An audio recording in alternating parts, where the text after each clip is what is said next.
Bon matin. Bienvenue dans cette célébration de l'Église évangélique baptiste de Saint-Liboire du 2 août 2020.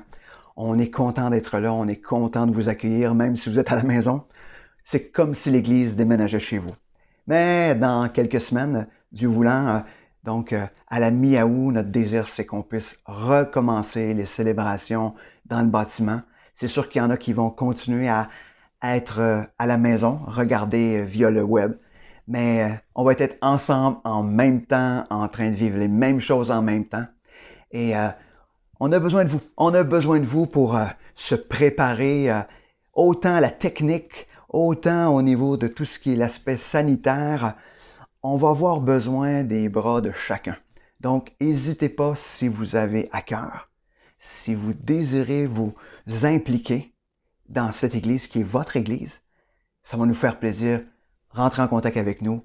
On va vous indiquer soit la bonne personne à qui vous adressez ou on va vous indiquer quelles tâches qui sont disponibles. Mais mettez ça en prière, on a besoin de vous.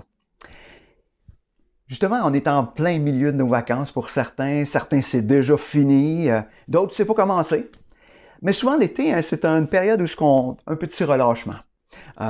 Des fois, on est là, puis on a du plaisir, on a de la joie, mais des fois, on laisse un petit peu de côté le Seigneur. Donc, ce matin, j'avais le goût de vous partager un verset qu'on connaît tous, un verset qu'on a chanté déjà. C'est dans Philippiens 4, verset 4, qui nous dit « Réjouissez-vous toujours dans le Seigneur. » Je le répète, réjouissez-vous.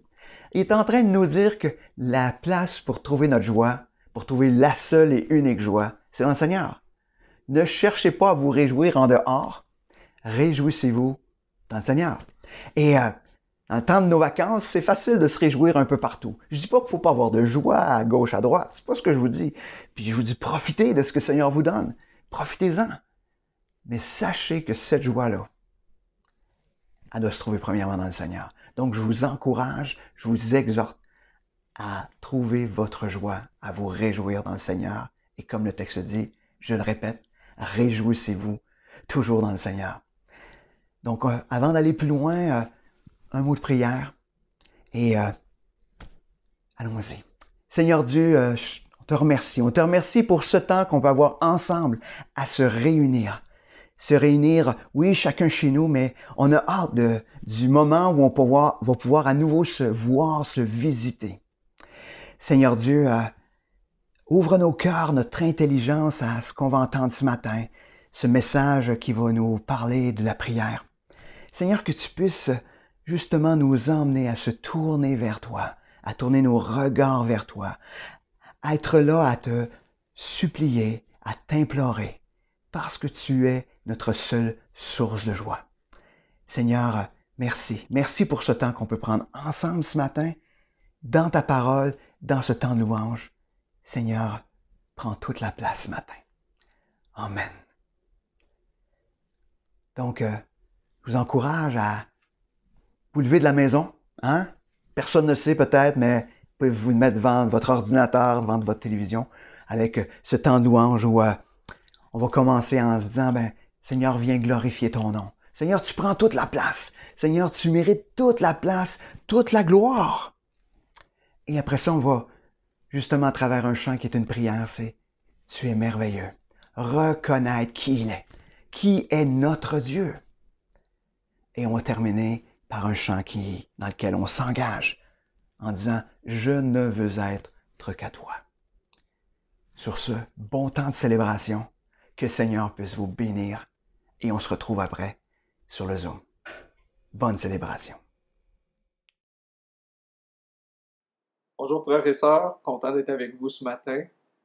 Content pour prendre un temps dans la parole de Dieu, être édifié par ce qu'il a à nous dire. Sans plus attendre, ce que je vais vous demander, c'est de tourner dans votre Bible et d'aller dans Jacques, le chapitre 1, les versets 1 à 12. On en fera la lecture, puis ensuite on commencera à étudier le passage. Donc Jacques, le chapitre 1, le verset 1 jusqu'au verset 12. Jacques, serviteur de Dieu et du Seigneur Jésus-Christ, aux 12 tribus qui sont dans la dispersion, salut. Mes frères, regardez comme un sujet de joie complète les diverses épreuves auxquelles vous pouvez être exposés, sachant que l'épreuve de votre foi produit la patience. Mais il faut que la patience accomplisse parfaitement son œuvre, afin que vous soyez parfaits et accomplis sans faillir en rien. Si quelqu'un d'entre vous manque de sagesse, qu'il la demande à Dieu, qui donne à tous, simplement et sans reproche, et elle lui sera donnée. Mais qu'il la demande avec foi sans douter, car celui qui doute est semblable au flot de la mer, agité par le vent et poussé de côté et d'autre. Qu'un tel homme ne s'imagine pas, qu'il recevra quelque chose du Seigneur. C'est un homme irrésolu, inconstant dans toutes ses voies. Que le frère de condition humble se glorifie de son élévation, que le riche, au contraire, se glorifie de son humiliation. Car il passera comme la fleur de l'herbe. Le soleil s'est levé avec sa chaleur ardente. Il a desséché l'herbe, sa fleur est tombée et la beauté de son aspect a disparu. Ainsi le riche se flétrira dans ses entreprises. Verset 12. Heureux l'homme qui supporte patiemment la tentation, car après avoir été éprouvé, il recevra la couronne de vie que le Seigneur a promis à ceux qui l'aiment. Avant d'aller plus loin, je vous invite, on va prier ensemble. Seigneur Dieu, merci parce que tu pourvois avec générosité, tu pourvois à tous nos besoins. Merci Seigneur parce que tu parfais notre foi, tu la complètes, tu la peaufines. Merci Seigneur parce que tu nous as donné la victoire par Jésus. Seigneur, que ce matin, le message qui sera apporté soit pour nous un sujet de réjouissance et que tu puisses parler au plus profond de nos cœurs. C'est dans le nom de Jésus qu'on prie. Amen. Donc, le titre de l'enseignement du matin, j'ai intitulé ceci pour le passage du verset 1 à 12 dans Jacques. Dieu nous fait triompher par la foi. Nous verrons aujourd'hui comment l'épreuve de notre foi contribue à notre complète victoire sur la mort. La première chose, frères et sœurs, que j'aimerais apporter à votre attention, c'est ceci. Dieu pourvoit à l'épreuve comme moyen de perfectionnement. En effet, il est dit, Jacques, serviteur de Dieu, du Seigneur Jésus-Christ, aux 12 tribus qui sont dans la dispersion, salut. Mes frères, regardez comme un sujet de joie complète les diverses épreuves auxquelles vous pouvez être exposés. La première des choses que j'aimerais dire là-dessus, c'est quand que Jacques s'adresse aux 12 tribus, il parle à ces chrétiens qui ont quitté la Judée, fui la Judée après le début de certaines persécutions. Ces frères-là sont sûrement ont quitté dans l'Empire romain, se sont dispersés même au-delà. Ils ont fui la persécution et peut-être qu'ils se sont retrouvés dans des situations démunis, sans rien, devant quitter une situation d'oppression. Et Jacques s'adresse à ses frères d'origine juive qui sont dispersés au-delà de la Judée. Cette persécution aurait commencé sous le règne d'Hérode Agrippa Ier. Et Jacques s'adresse à eux et les amène à considérer la joie parfaite attachée aux épreuves. Jacques, en fait, invite les chrétiens à estimer justement et à percevoir avec discernement les diverses épreuves auxquelles ils sont soumis, pour voir ce qu'ils sont réellement.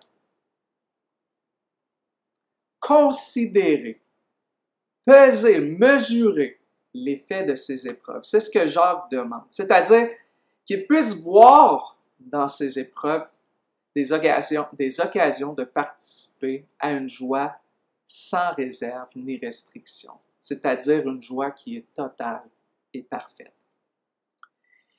On pourrait s'arrêter ici puis se demander comment une épreuve peut nous apporter ou nous amener à une joie complète. En fait, l'exhortation semble, aux premiers abords, s'opposer au sens commun. Comment estimer des événements auxquels nous sommes soumis, auxquels nous sommes exposés, qui met en évidence, ces événements-là, ces épreuves mettent en évidence notre fragilité, qui provoquent chez nous des inquiétudes et qui sont susceptibles de briser notre paix, notre bonheur. Comment ces épreuves-là peuvent être perçues comme des occasions de prendre part à une joie complète. En fait, Jacques nous dit tout après au verset 3, il dit ceci, « Sachant que l'épreuve de votre foi produit la patience. » Sachant que l'épreuve de votre foi produit la patience. La réponse à notre question, elle est donnée ici, simplement. Jacques fait appel au souvenir d'un principe essentiel. Il utilise l'expression « sachant ». Dans la version Semeur, il est dit « car vous le savez ». Jacques leur rappelle une parole de l'Évangile qui a été plantée en eux. Il exhorte ses frères et sœurs à ne pas oublier, mais à reconnaître le principe suivant. L'épreuve de votre foi produit la patience. Ce principe vient premièrement préciser la nature des tribulations dont il est question. Ce n'est pas des épreuves diverses de tout azimut, mais il est question ici d'épreuves de votre foi. On parle d'épreuves qui viennent remuer, bouleverser nos certitudes et nos convictions basées sur l'Évangile de Christ, que nous avons reconnu comme vrai et immuable. Il est probable que les chrétiens d'origine juive qui avaient fui la Judée sous les persécutions s'étaient retrouvés dans des situations de grande pauvreté et d'exploitation. Après avoir donné leur vie au Seigneur Jésus-Christ, ils voyaient leur situation terrestre, matérielle se détériorer. Et ça pouvait avoir cet effet de bouleverser. Ces épreuves à répétition pouvaient avoir cet effet de bouleverser la foi. Deuxièmement, par le principe, Jacques vient rappeler le résultat final de l'épreuve.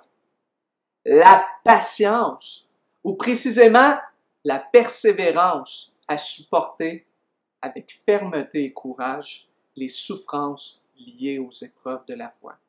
Ainsi, puisque l'épreuve produit une œuvre de grande valeur aux yeux de Dieu, la persévérance, Jacques exhorte les frères à percevoir les épreuves de la foi avec une grande joie, à percevoir la joie qui se rattache à cette épreuve permise par Dieu. Troisièmement, et ce point-là, je m'attarde un petit peu plus, parce qu'il est plutôt implicite. Lorsque Jacques nous dit, au verset qu'on vient de lire, « Sachant que l'épreuve de votre foi produit la patience », ce qui est intéressant de voir ici, et qui devrait nous amener une joie exceptionnelle, c'est que l'épreuve de la foi chrétienne n'a qu'un seul résultat. Elle conduit inévitablement à la persévérance. Qu'est-ce que je veux dire par là? Autrement dit, les épreuves auxquelles vous serez confrontés ne seront pas, frères et sœurs, en mesure d'écraser définitivement votre foi. Les épreuves auxquelles vous serez soumis, auxquelles votre foi sera soumise, elle est destinée de manière infaillible à parfaire votre foi, à la rendre, à la faire atteindre à une totale et parfaite expression de sainteté. La foi nous conduira à persévérer dans l'épreuve. Il y a ce verset qu'on retrouve en Romains, verset 28, le chapitre 8. Et dit, c'est Paul qui parle, « Nous savons du reste que toute chose concourt au bien de ceux qui aiment Dieu, de ceux qui sont appelés selon son dessein. Car ceux qu'il a connus d'avance, il les a aussi prédestinés à être semblables à son Fils, afin que son Fils fût le premier né entre plusieurs frères. Et ceux qu'il a prédestinés, il les a aussi appelés. Et ceux qu'il a appelés, il les a aussi justifiés. Et ceux qu'il a justifiés, il les a aussi glorifiés. Et un peu plus loin, il est dit, que dirons-nous donc à l'égard de ces choses? Si Dieu est pour nous, qui sera contre nous? Qui nous séparera, frères et sœurs, de l'amour de Christ? Et Paul fait une liste ici qui touche beaucoup les épreuves de la foi qu'on parle ce matin. Paul dit, sera-ce la tribulation, ou l'angoisse, ou la persécution, ou la faim, ou la nudité, ou le péril, ou l'épée? Et un peu plus loin au verset 37, mais dans toutes ces choses, nous sommes plus que vainqueurs par celui qui nous a aimés. Frères et sœurs, l'épreuve aussi difficile et périlleuse, bouleversante qu'elle peut être, elle amène nécessairement à parfaire cette foi que Dieu vous a donnée. Et la persévérance pour continuité, une fois qu'on apprend au travers l'épreuve la persévérance, la conséquence finale de tout ça, c'est une maturité spirituelle à laquelle le Seigneur Dieu nous amène. Ainsi, comme je l'ai dit précédemment, une fois achevée, la persévérance des saints conduira à une complète maturité, à une perfection sans faille. C'est à ceci que vous êtes destinés, frères et sœurs. C'est à ceci que nous sommes destinés. Et cette perfection sans faille se caractérise par une fermeté immuable face à l'épreuve. Et c'est à ça que le Seigneur nous fait tendre. Dans tout cheminement, nous discernons l'œuvre bienveillante de Dieu. Dieu nous forme, nous façonne par la foi. Il pourvoit souverainement à l'épreuve tout en assignant à celle-ci un but précis, c'est-à-dire nous rendre parfaits à la stature de notre Seigneur Jésus. Et en cela, nous pouvons judicieusement nous réjouir. Deuxième point que je veux vous apporter ce matin, c'est celui-ci. Dieu intervient avec générosité et bonté envers celui qui demande sagesse avec foi. Le verset 5 dit ceci, « Si quelqu'un d'entre vous manque de sagesse, qu'il la demande à Dieu qui donne à tous simplement et sans reproche, et elle lui sera donnée. Mais qu'il la demande avec foi sans douter, car celui qui doute est semblable au flot de la mer. » J'y reviendrai un petit peu plus tard. Dieu donne avec générosité et bonté. Il ne fait pas de reproche à celui qui lui demande.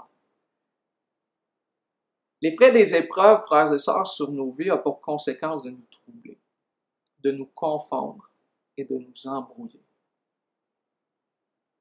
Dans ces circonstances, il devient difficile de porter un jugement ou avoir un regard avisé sur les circonstances, de porter de justes jugements dans les événements de nos vies. D'autre part, l'épreuve met en lumière nos faiblesses morales et fait ressortir des réactions contraires à la justice. Vous savez, l'amertume, la révolte, le désir de vengeance. C'est pourquoi dans votre confusion, dans notre confusion, il est pressant de se tourner vers le Seigneur pour demander sagesse. Excellente et parfaite, cette sagesse qui vient d'en haut. C'est elle qui nous permettra de supporter avec discernement l'épreuve dans la pureté et la paix. C'est ce qu'on voit dans Jacques, le chapitre 3, les versets 13 à 18. Aussi, il est extrêmement rassurant de se rappeler qu'en situation éprouvante, comme le souligne Jacques, le Seigneur est généreux et il est bon.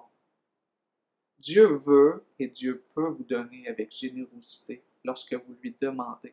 Il va vous donner avec abondance. C'est ce qu'on a vu, c'est ce qu'on voit dans 1 Chronique, le chapitre 1, les versets 7 à 12, où Salomon demande une chose, la sagesse. Et Dieu va lui dire, puisque tu m'as demandé la sagesse, au lieu de tout plein d'autres choses. Et dit, ben voici ce que je vais faire. Je vais te donner la sagesse et je te donnerai toutes ces autres choses.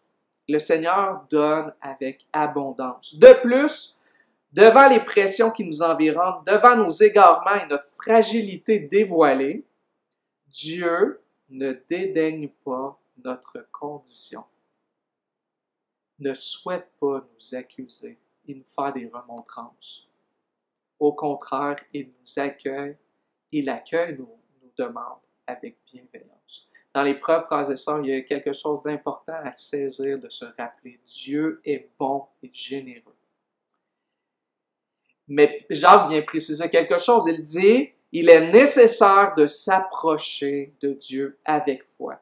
Et là, il y a une distinction à faire parce que chez les Juifs, il n'était pas rare de constater chez eux une foi de surface appuyée davantage sur leur héritage généalogique et sur la tradition, plutôt que sur une ferme assurance personnelle dans les promesses de Dieu. C'est pourquoi Jésus va dire en Jean chapitre 2, « Pendant que Jésus était à Jérusalem à la fête de Pâques, plusieurs crurent en son nom, voyant les miracles qu'il faisait. Mais Jésus ne se fiait point à eux, parce qu'il les connaissait tous et parce qu'il n'avait pas besoin qu'on lui rendît témoignage d'aucun homme, car il savait ce qui était dans l'homme. » Et Jésus savait discerner chez ses compatriotes cette foi qui était traditionnelle. C'est pourquoi Jacques précise la nécessité de s'approcher de Dieu avec foi.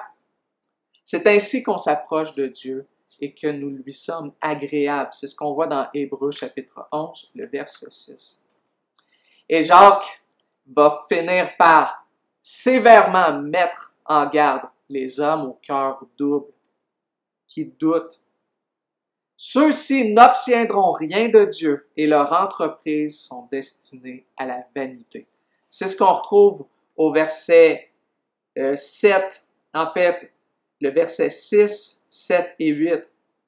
Celui qui doute est semblable au flot de la mer, agité par le vent et poussé de côté et d'autre. Qu'un tel homme ne s'imagine pas qu'il recevra quelque chose du Seigneur. C'est un homme irrésolu, inconstant dans toutes ses voies.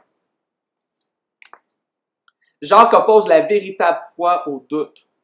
Celui qui doute, nous dit Jacques, est vacillant et sans ancrage. Il va et vient simplement poussé par l'influence et la pression du moment, parce que son cœur est divisé et hypocrite. Il est soucieux de tirer profit des circonstances qui se présentent à lui. C'est pourquoi il ne tient pas devant l'épreuve puisqu'il est sans résolution et ses choix et ses décisions sont caractérisés par son infidélité dans ses affections et ses attachements.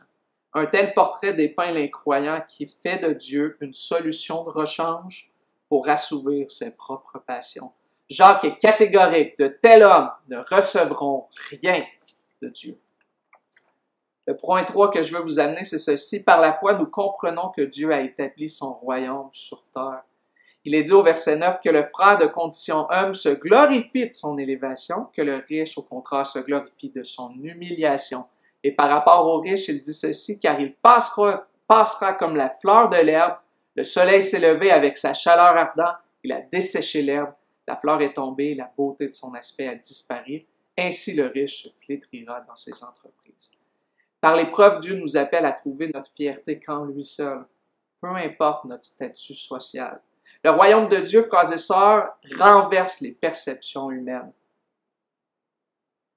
Il vient abaisser ce qui est élevé. Il vient monter ce qui était abaissé. Dieu renverse l'assurance de notre société, de notre monde. La véritable gloire ne se situe pas dans les richesses, mais dans l'assurance que nous sommes entrepris, façonnés, perfectionnés dans l'être intérieur par l'Éternel. Voilà votre gloire. Ainsi, dans son Église, Dieu renverse les statuts sociaux déterminés par les richesses accumulées des hommes pour nous rendre totalement dépendants de sa grâce. C'est ainsi que s'établit avec force le royaume de Dieu dans ce monde. Et encore, Jacques fait une sévère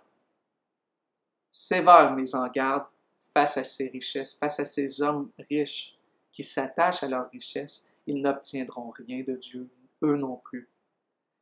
Jésus va dire dans Matthieu 6, le verset 24, « Nul ne peut servir deux maîtres, car ou il haïra l'un et aimera l'autre, ou il s'attachera à l'un et méprisera l'autre. Vous ne pouvez servir Dieu et Mammon, le Dieu de la richesse. » De plus, l'exemple tiré de la végétation exprime la vanité de s'attacher et de se confier en la richesse. Au Moyen-Orient, cette réalité, elle est encore plus vraie.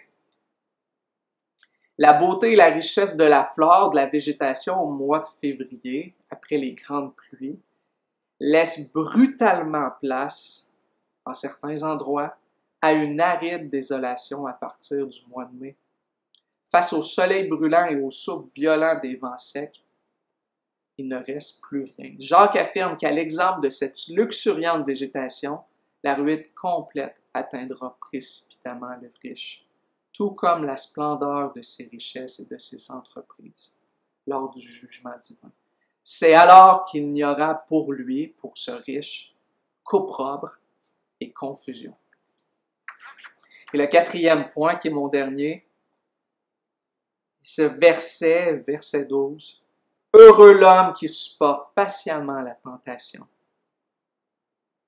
car après avoir été éprouvé, il recevra la couronne de vie que le Seigneur a promise à ceux qui l'aiment. » Pour ceux qui auront appris à subir l'épreuve avec patience, qui seront restés fermes et résolus, eh bien pour eux, joie complète, plénitude, bonheur parfait. Pourquoi? Parce qu'ils obtiendront la vie éternelle comme prix précieux de gloire. Jacques compare ici le prix de victoire à cette couronne de laurier qu'on déposait, qui était offerte aux athlètes grecs après avoir été trouvés vainqueurs d'une compétition athlétique. Et ce prix, à l'exemple de ces athlètes grecs, ce prix qui nous sera donné, cette vie éternelle, cette riche vie éternelle, c'est le Seigneur Dieu lui-même qui nous l'offrira, lui qui nous a associés à son admirable victoire, à la victoire de son Fils Jésus-Christ. Jésus-Christ qui a passé par des épreuves de toutes sortes, qui a appris l'obéissance et qui a vaincu la mort. Frères et sœurs, c'est cette vie par la foi que nous sommes destinés. N'oubliez pas ceci, je compléterai et je conclurai en fait ainsi. N'oubliez pas ceci, lorsque vous subirez diverses douleurs dans le creuset de l'épreuve de votre foi, le Seigneur vous promet la véritable vie, pleine et abondante, parce qu'il vous aime. Frères et sœurs, ne promenez pas des regards inquiets lorsque votre ciel s'assombrit, lorsque les souffrances sont à votre porte, lorsque votre foi est ébranlée. Ne craignez pas, ne portez pas de regard anxieux et ne perdez pas confiance. Ne craignez pas l'épreuve et les souffrances de la foi. Elles contribuent par l'action souveraine de Dieu à faire de vous des hommes et des femmes parfaitement accomplis. Et je conclurai en citant à nouveau ces versets de l'apôtre Paul dans Romains le chapitre 8. Qui nous séparera de l'amour de Christ? Sera-ce la tribulation ou l'angoisse ou la persécution ou la faim ou la nudité ou le péril ou l'épée? Mais dans toutes ces choses, nous sommes plus que vainqueurs par celui qui nous a aimés. Car j'ai l'assurance que ni la mort, ni la vie, ni les anges, ni les dominations, ni les choses présentes, ni les choses à venir, ni les puissances, ni la hauteur, ni la profondeur, ni aucune autre créature ne pourra nous séparer de l'amour de Dieu, manifesté en Jésus-Christ, notre Seigneur. Frères et sœurs, vous êtes en train d'être parfaits par le Seigneur Dieu. Et vous êtes dans cette marche triomphale pour la victoire sur la mort. cette victoire qui vous mènera à la vie. Ne portez pas des regards inquiets. Je vais terminer avec un mot de prière. Seigneur, on a besoin que tu viennes nous rassurer.